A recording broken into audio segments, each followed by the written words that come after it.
Assalamualaikum warahmatullahi wabarakatuh. Perkenalkan, nama saya Dwi Bintang Laguna dari program studi S1 Teknik Elektro kelas B dengan NIM 2407110687. Saya dari kelompok 6 akan menjelaskan cara merakit personal komputer dan instalasi OS. Yang pertama, merakit personal komputer atau PC. Adapun alat dan bahannya ialah obeng plus dan minus, baut, thermal paste, motherboard, kabel SATA, RAM, kipas pendingin, prosesor, power supply unit atau PSU, casing, VGA card, LAN card, panduan, hard disk, kartu USB, lalu meja dan kursi. Masuk ke langkah pertama, persiapkan semua alat dan bahan, letakkan alat dan bahan pada meja. Gunakan ruang yang sesuai, tertutup, dan bebas debu. Idealnya ber-AC, jangan merokok, karena abu rokok dapat mengotori dan merusak komponen PC terutama prosesor. Gunakan lampu penerangan yang cukup serta tempatkan air minum di tempat yang jauh dari meja. Langkah kedua, cuci tangan dan keringkan untuk menghindari keringat dan kotoran yang mungkin ada di tangan karena bisa menyebabkan karat pada komponen PC. Langkah ketiga, buka casing yang akan digunakan. Buka kedua tutup casing jika menggunakan casing model power dengan melepas keempat baut pengunci casing dan simpanlah kedua penutup casing di tempat yang aman dan tidak dapat mengganggu. Langkah keempat, pasang switching power supply atau PSU adapter pada tempat yang telah disediakan pada model tower, biasanya tempatnya di sisi paling atas. Lalu rekatkan dengan 4 buah baut. Langkah kelima, bukalah box motherboard atau motherboard. Buangkan dan letakkan motherboard tersebut di meja. Namun sebelumnya, beri alas pada bagian bawah motherboard dengan gabus yang tersedia dalam box. Carilah soket chip prosesor pada motherboard. Soket tersebut memiliki lubang sesuai dengan jumlah pin pada chip. Pada salah satu sudutnya pasti ada 2 lubang yang tertutup. Langkah ke-6, lepaskan tuas pengait prosesor dengan cara menekannya lalu tarik ke atas. Posisikan prosesor pada soket, pastikan sudut yang bertanda segitiga berada di dekat pengait. Langkah ke-7, setelah chip masuk dengan tepat ke dalam soket, turunkan kembali pengait dan kaitkan hingga benar-benar terkunci. Langkah ke-8, pasangkan heatsink fan pada chip, kemudian sebelum itu oleskan sedikit thermal paste di atas chip. Kuncilah kipas prosesor dengan menekan dua pengait secara bergantian dan hati-hati jangan sampai Anda menekan terlalu keras pada sisi atas kipas. Langkah ke-9, tancapkan kabel power untuk kipas ke motherboard. Letak soketnya biasanya berada di sebelah soket prosesor, umumnya diberi tanda dengan tulisan CPU 5. Langkah 10, berikutnya pasang kartu memori atau RAM pada slot DIMM sesuai dengan yang telah disediakan. Sesuaikan jenis RAM dengan motherboard yang Anda gunakan. Bila slot pada motherboard memiliki 2 pembatas antar pin, berarti jenis RAM-nya SD RAM. Bila hanya 1 pembatas pin, maka jenisnya DDR-RAM. Buka tuas pengunci, jika sudah pastikan tuas terkunci kembali. Langkah 11, angkat motherboard dan letakkan ke dalam casing. Pastikan motherboard tepat dengan lubang bautnya di atas baut alas. Setelah terpasang semuanya, kencangkan satu persatu dengan menggunakan obeng. Langkah 12, pasang konektor yang berasal dari lampu LED, speaker, tombol power, dan tombol reset PC ke motherboard. Letak pinnya biasanya berada di depan stok PCI. Meski harus berhati-hati, tak perlu khawatir pemasangan konektornya terbalik-balik. Masing-masing pin di motherboard sudah ada namanya, tinggal sesuaikan saja namanya dengan nama konektor yang akan ditancapkan.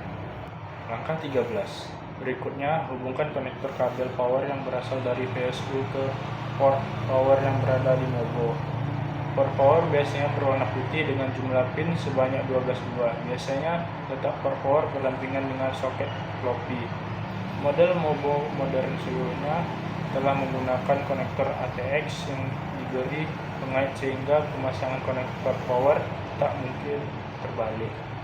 Langkah 14. Tancapkan pula konektor power prosesor pada port tambahan. Konektor power prosesor tambahan ini diperlukan apabila Anda memakai prosesor berbasis premium 4. Letak port power prosesor tambahan biasanya berada di sebelah slot kartu VGA, berbentuk bujur sangkar dengan jumlah pin sebanyak 4 buah. Langkah 15, tancapkan kartu VGA ke slotnya dengan perlahan dan tegak lurus. Pastikan lempeng besi pada pangkal kartu VGA masuk pada celah yang telah dibuka.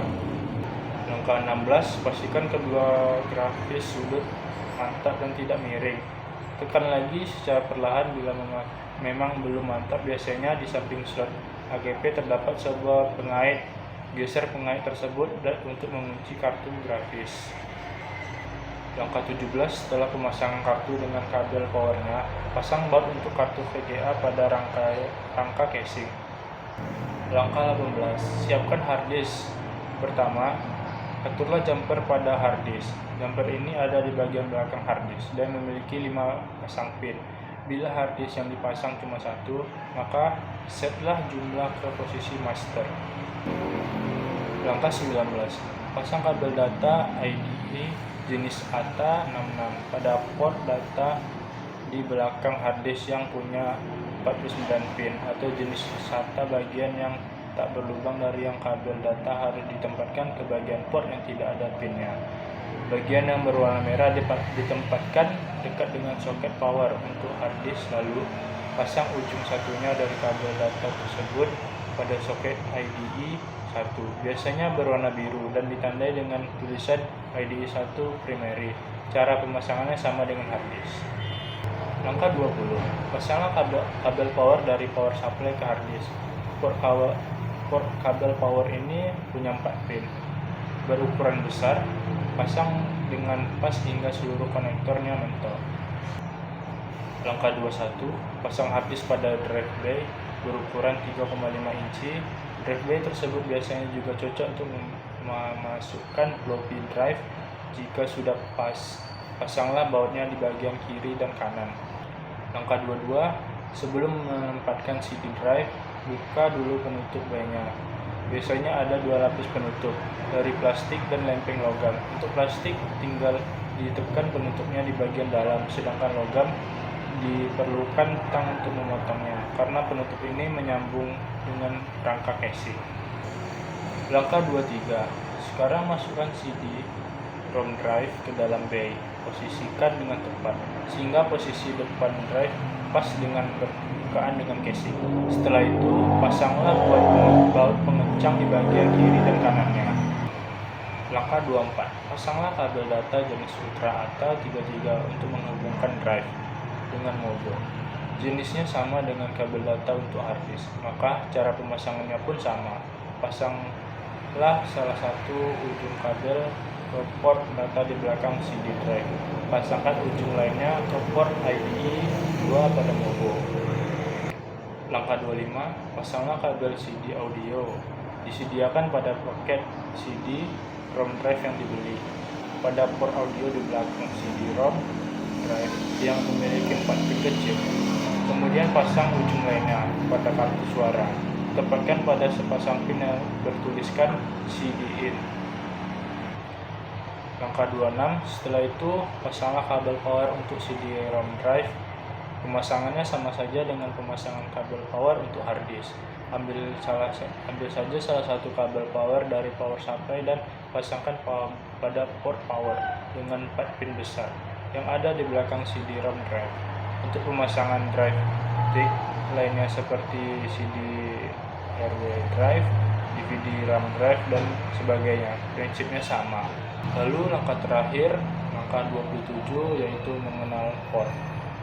Yang pertama, colokan mouse PS ada 2, colokan keyboard PS ada 2, colokan USB, port COM, port paralel atau LPT1, colokan VGA, port MIDI, audio out, audio in, line in, audio in.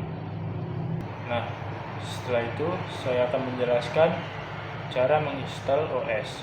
Langkah yang pertama ialah download aplikasi Rufus.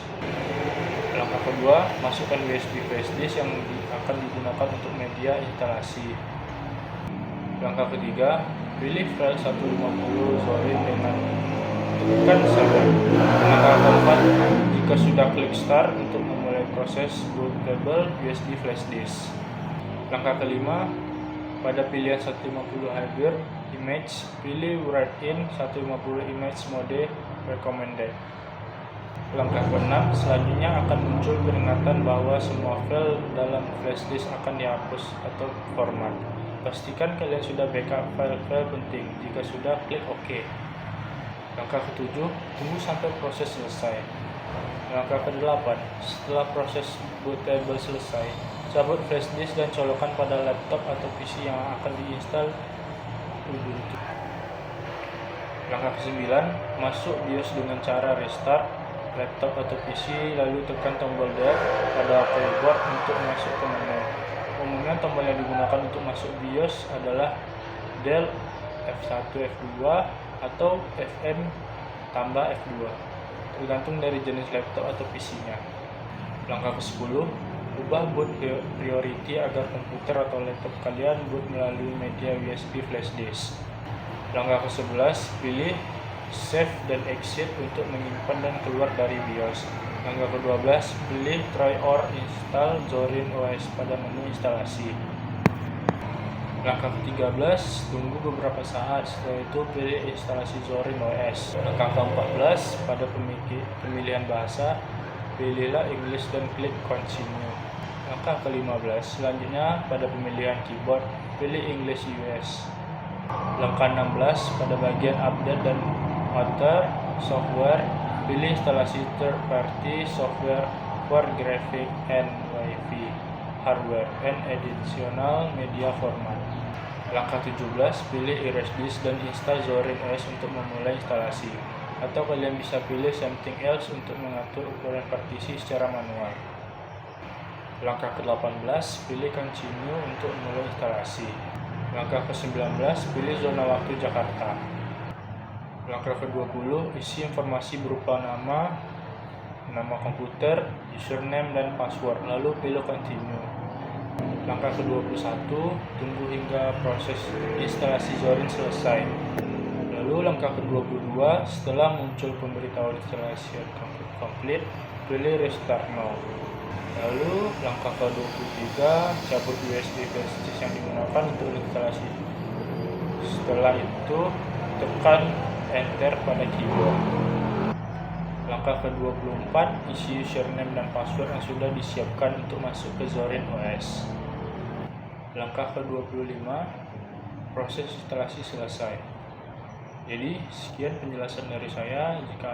Jika ada salah kata, mohon dimaafkan. Wabillahi taufiq wal hidayah.